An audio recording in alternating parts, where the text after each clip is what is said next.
Hi ma'am. Hi. ಯಾರಿಗೆ eyebrow ಮಾಡಬೇಕು, ಯಾರಿಗೆ ವ್ಯಾಕ್ಸ್ ಮಾಡಬೇಕು, ಯಾರಿಗೇನು ಮಾಡಬೇಕೋ ಅವರು ಸೀಟ್ ಮೇಲೆ ಕೂತ್ಕೊಂಡು ನನಗೆ ಹೇಳಿ. ಫಸ್ಟ್ ನಮ್ಮ ಅತ್ತೆಗೆ ಐಬ್ರೋ ಮತ್ತು ವ್ಯಾಕ್ಸ್ ಮಾಡಿಬಿಡಿ. ಹೌದಾ, ಸರಿ ಆಯಿತು. ಅವ್ರನ್ನ ಇಲ್ಲಿ ಕುಣಿಸಿ ನಾನು ಹೋಗ್ಬಿಟ್ಟು ಐಬ್ರೋ ಮಾಡೋದು ಮತ್ತು ವ್ಯಾಕ್ಸ್ನ ತರ್ತೀನಿ. ಓಕೆ, ಸರಿ ಆಯಿತು. ಏನಮ್ಮ ಪುಟ್ಟಿ, ಅದು ದಾರ ಇದ್ದಂಗೆ ಆಯ್ತಲ್ಲ. ಆಂಟಿ, ನಾವು ಇದರಲ್ಲೇ ನಿಮ್ಗೆ ಇವಾಗ ಐಬ್ರೋ ಮಾಡೋದು. ಅಯ್ಯಪ್ಪ ದೇವರೇ, ಆಂಟಿ ನಿಮ್ಗೇನು ಆಗಿರಲ್ವಾ?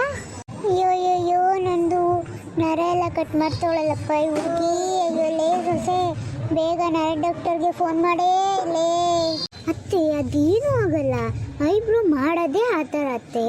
ನೀನು ಬೇಡ, ನಿನ್ನ ಐಬ್ರೋನು ಬೇಡ, ಅದೇನೋ ವ್ಯಾಕ್ಸ್ ಅಂದಲ್ಲ ಅದನ್ನು ಮಾಡಿಸ್ಬಿಟ್ಟು ನನಗೆ ಬಿಟ್ಬಿಡಮ್ಮ ತಾಯಿ.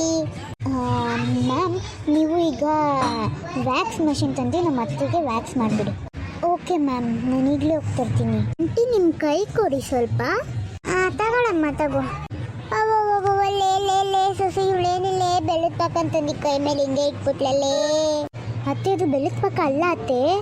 ನೀನು ಬೇಡ, ನಿನ್ನ ಐಬ್ರೋನು ಬೇಡ, ನಿನ್ನ ವ್ಯಾಕ್ಸು ಬೇಡ, ನನ್ನ ಪಾಡೋದು ನನ್ ಬಿಟ್ಬಿಡಮ್ಮ, ನಾನು ಹೊಂಟೋಯ್ತೀನಿ ಮನೆಗೆ. ಆಂಟಿ, ನಿಮಗೆ ಬೇಡ ಅಂದರೆ ಬೇಡ ಬಿಡಿ ಆಂಟಿ.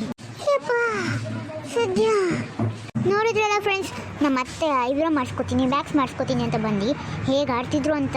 ಈ ವಿಡಿಯೋ ನಿಮ್ಗೆ ಇಷ್ಟ ಆಗಿದೆ ಲೈಕ್ ಮಾಡಿ, ಶೇರ್ ಮಾಡಿ, ಕಮೆಂಟ್ ಮಾಡಿ, ಮತ್ತು ನಮ್ಮ ಚಾನಲ್ನ ಸಬ್ಸ್ಕ್ರೈಬ್ ಮಾಡೋದನ್ನ ಮರಿಬೇಡಿ.